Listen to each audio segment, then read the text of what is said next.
Thank you all so much for joining us today. Really lovely to have you here. So our panel today, as you know, is building allyship through faith-based employee resource groups and business resource groups. And I didn't introduce myself earlier. I'm Brenna Ardinger. I'm manager of the workplace program at Tannenbaum, and really just delighted to have this conversation today.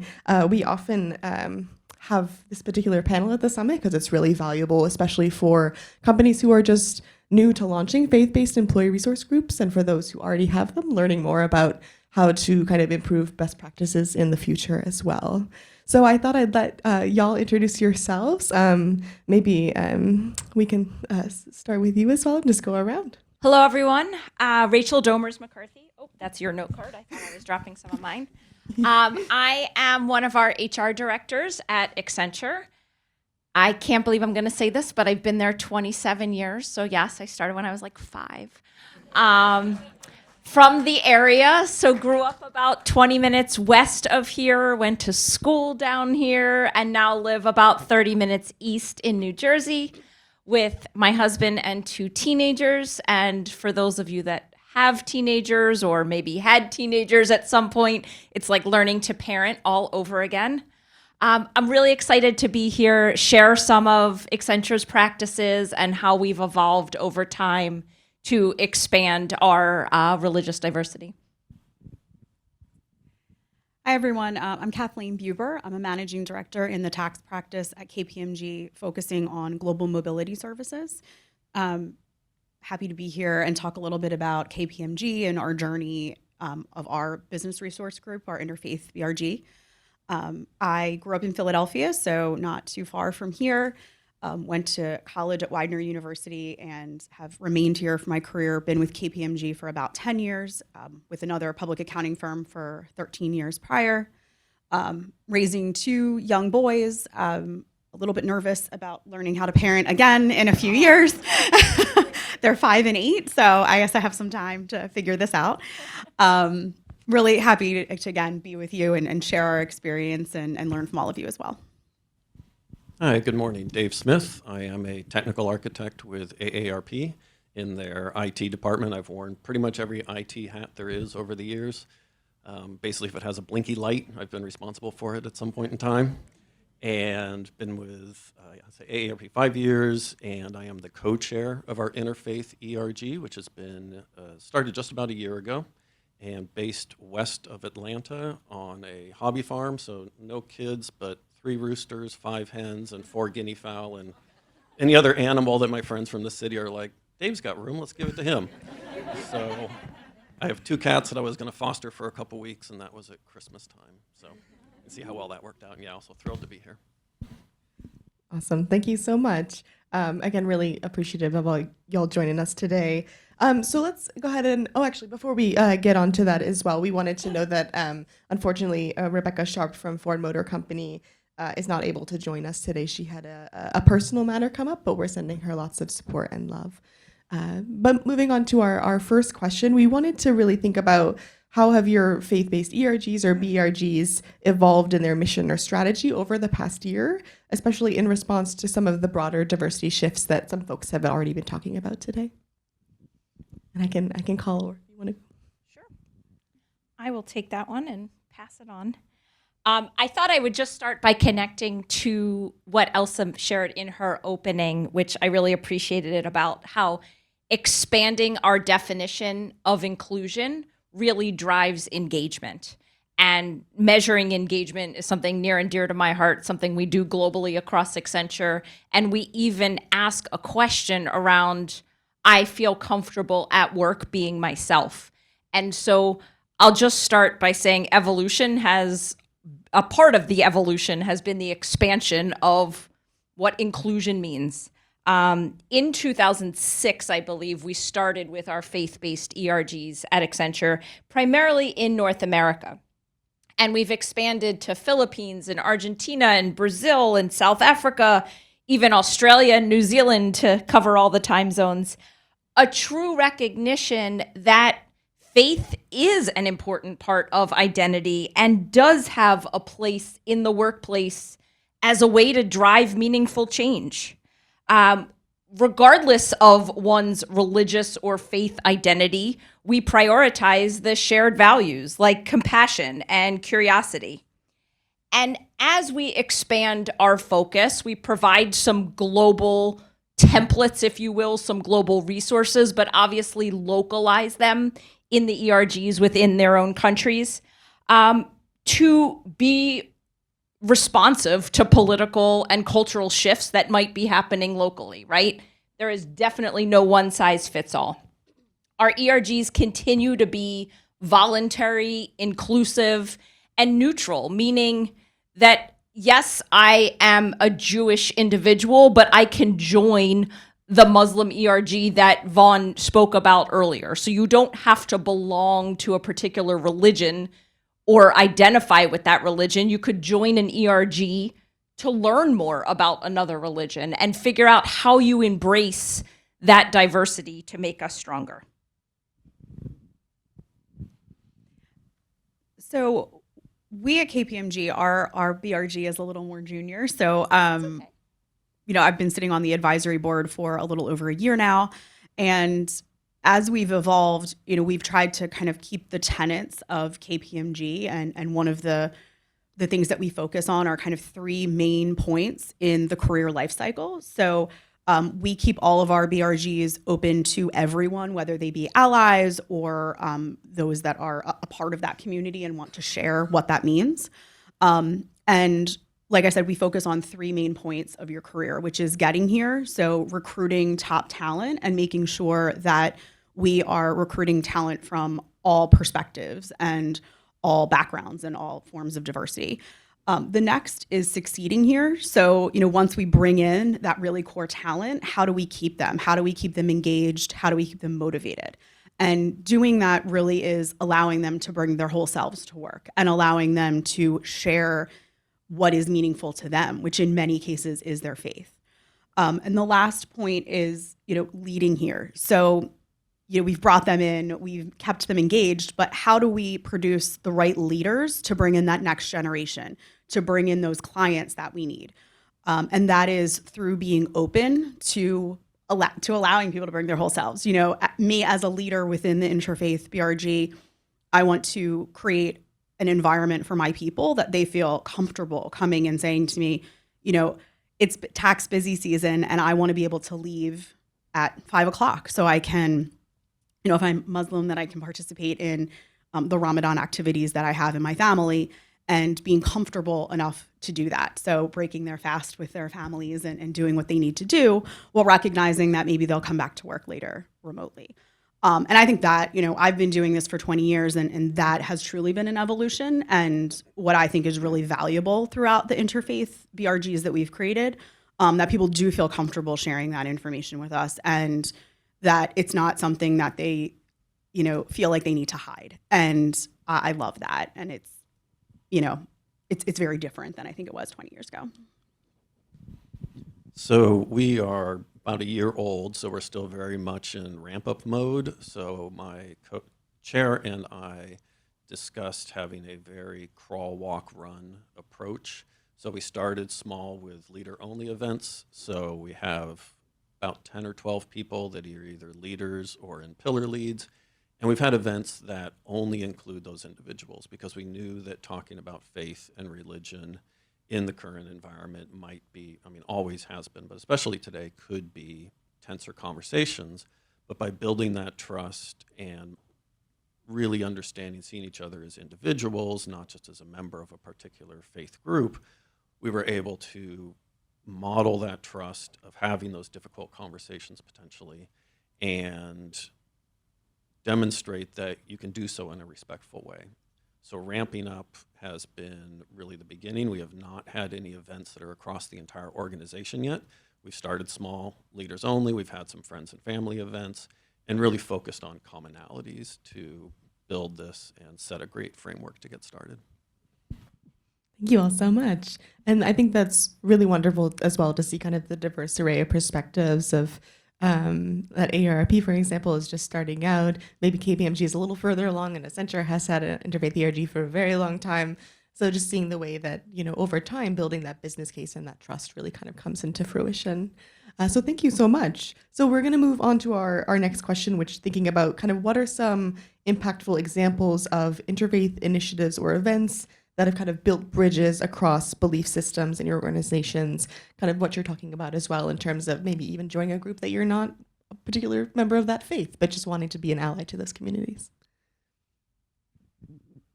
So one of the initiatives that our BRG has done is trying to find those other BRGs within our organization that we can kind of cross-pollinate, I would say, to create events. So locally, we did a potluck event where we all brought meals that, for us, we brought meals that sort of represent whatever faith that we were celebrating at that moment, which was kind of cool because we were able to, share not just that meal, but also sort of the meaning behind it.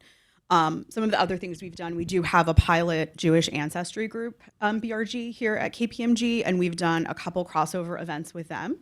I come from a Catholic faith, so it was interesting for me to join the Jewish faith and kind of, for Catholicism, it was built in the Jewish faith and kind of came from that. So it was kind of cool for me as an ally and as someone not of that faith to learn a little bit more about where they came from and also sort of that blends into my heritage.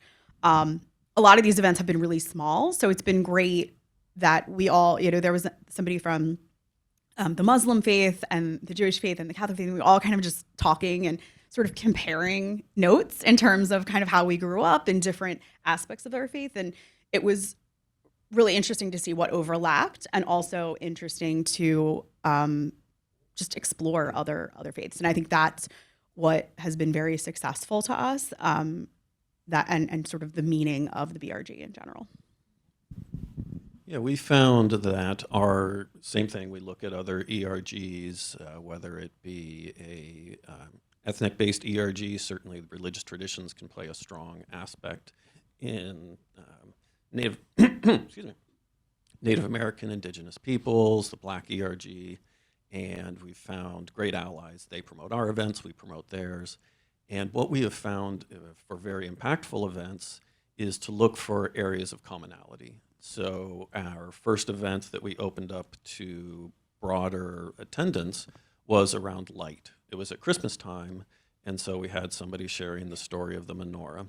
And then the tradition, I'm also Catholic, so the tradition of light within the Easter Vigil, or other times throughout the year. Because as you dig into these areas, you find that may be different reflections, but there's commonality. Light, food, fasting. We had a wonderful talk about during Ramadan, one of our Muslim members led us in the prayers for iftar. We had the food, and that he described what each component of the meal meant. So we all broke bread together. But before that, each person, and also happened to be on Ash Wednesday, so several of us had our ashes on our foreheads. And so we had a Hindu woman talking about fasting within her tradition, Jewish, Muslim, Christian, and we found that there was an incredible amount of overlap in how the different faith traditions or even individual expressions were around those common elements, and that has really led to a high impact and just a more peaceful experience. I completely agree. It's about finding that commonality and also respecting the differences that might come from one religion to the next. So it's an and. I think the way that we have celebrated that and over the last few years, we've recognized World Interfaith Harmony Week, which I didn't know until recently was a thing. So, right? I mean, it's great that there's actual national recognition that we need to come together across faith. And recognizing this builds that cross-cultural understanding, highlights those similarities, highlights those differences, and fosters discussion around how we can be as respectful as humanly possible of those differences. This year, we also hosted a global interfaith summit with a mix of our own employees, some of our clients. I don't know if any of our Merck friends were part of that discussion, with some external thought leaders to really try and keep taking this conversation forward. right? Trying to demystify some of those differences that you were just talking about, and finding ways to make interfaith collaboration as impactful as possible. We also try to run global learning series to promote more awareness, try to level the playing field when we all come from different backgrounds. So maybe we each have like a slice of a view of what faith means, how it shows up as identity, how it's different by culture. And so a couple of programs that we've developed around religious identity and respect in the workplace are examples of things that we do to try to build these bridges. Awesome. Thank you. I really appreciate all of those answers. And just to dig in really briefly, real quick, we get a lot of questions from our own clients about, how do we even measure the success of, are we doing a good job? Are we actually getting this ERG, BRG off the ground? Do you have any ideas of just kind of tangibly what that looks like for you? Yeah, so we, being smaller, we do look at the numbers. When you go from 12 to 13, that's a pretty great growth. But we also do surveys. We ask people what they felt. We notice when people move from attendees to participants. So maybe they were just watching in the beginning, but then actually shared some of their individual experiences. And something that has been very meaningful for us, twofold, is how our leadership has shown up. So the first is our leaders all the way up to the C-suite come to our events, and they will come up, and whether it's them or somebody else, and when they come up and say like, wow, that was really a great event, and it wasn't the cursory, oh, that was a great event, ooh, donuts. It's a genuine, wow, you guys really showed commonality. And then the other thing is, recently there was a pretty tragic event in DC that was relatively close to the AARP offices. We put out a message to our ERG members, and leadership, when they sent out a message, had used a lot of our language. So that helped us see that we were really contributing not only to our ERG members, but to the broader organization as well. Great examples. A few that I would just add, but agree with all that you said, would be the frequency of our leadership engagement. So not just expanding the membership, but also, senior leaders showing up at an ERG event or speaking at, a virtual seminar.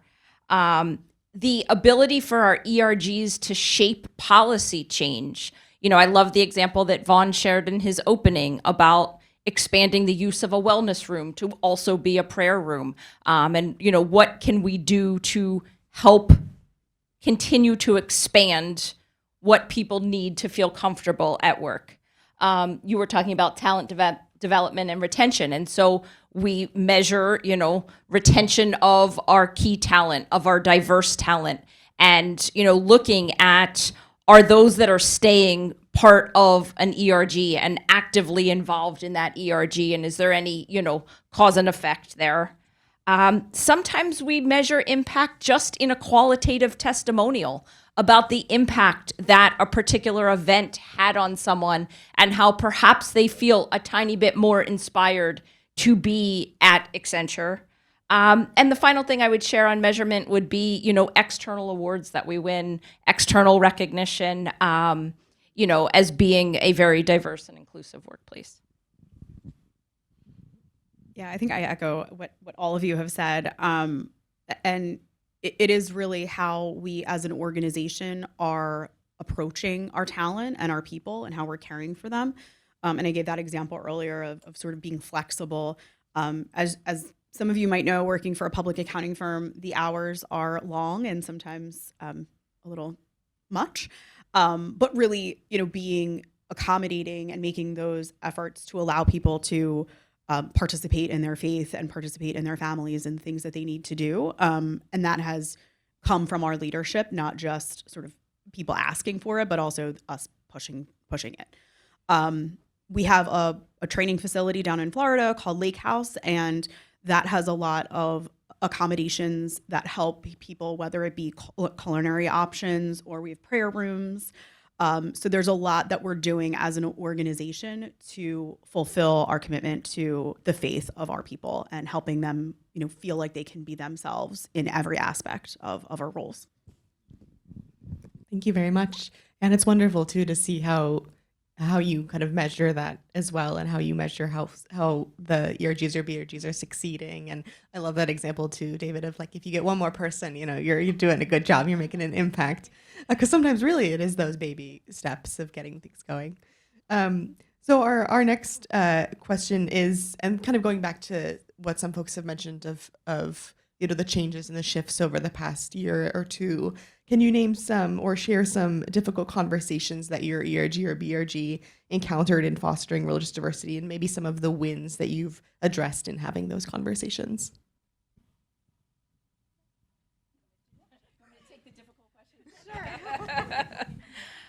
I'm going to start by saying difficult conversations, by definition, are not easy ones. And I am probably like Dr. Obvious on that one, but they also are what facilitate our growth and understanding of our differences and our commonalities that bind us.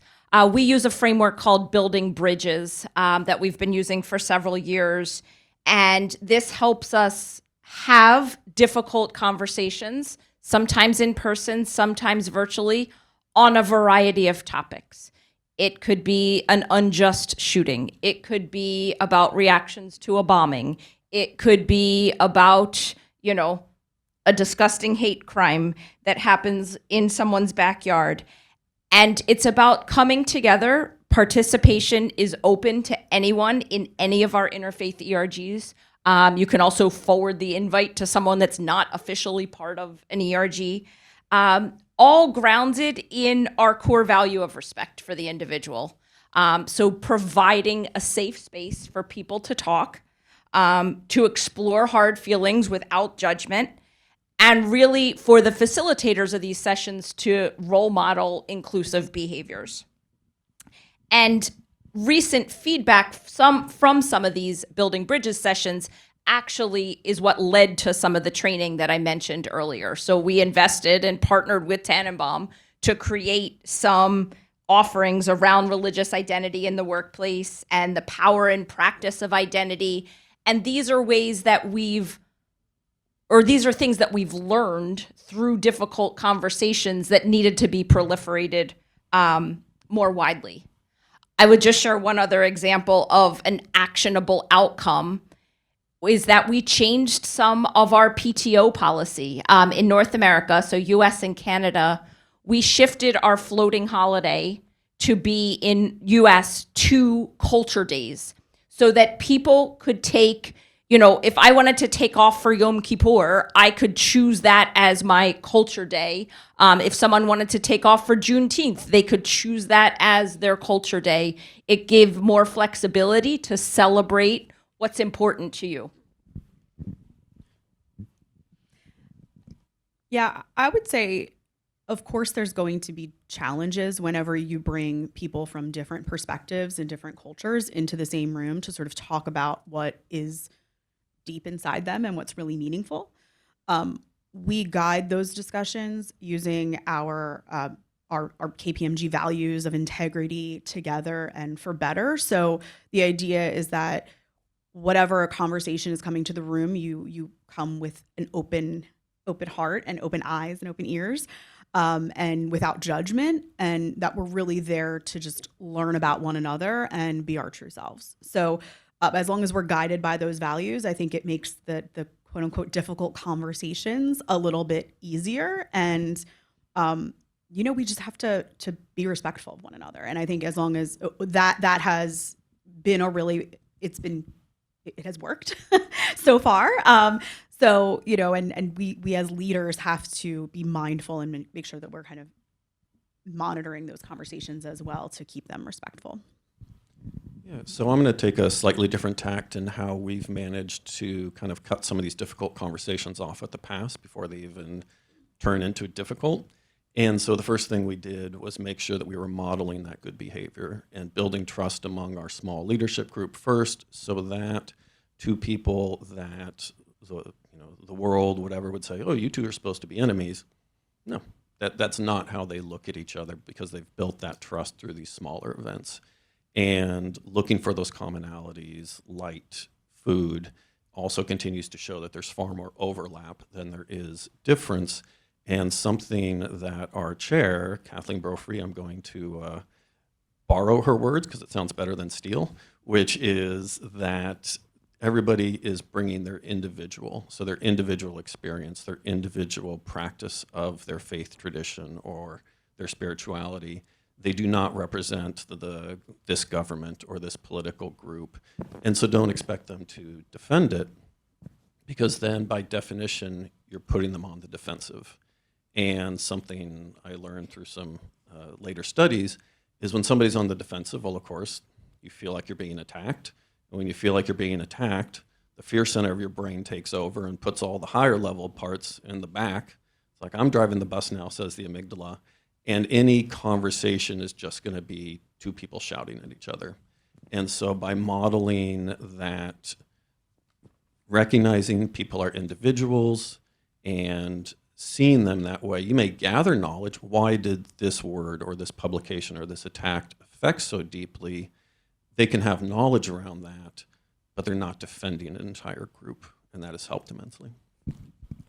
Thank you. Those are all really wonderful and poignant examples, and I love too how each of your ERGs and your companies approach it in a slightly different way as well.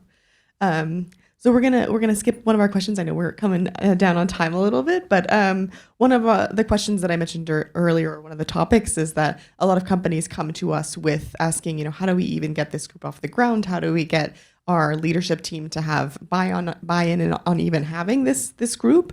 And I wanted to ask kind of what advice would you give to companies that are interested in creating, faith-based ERGs, BRGs for the first time? And do you have any tips or what worked for you?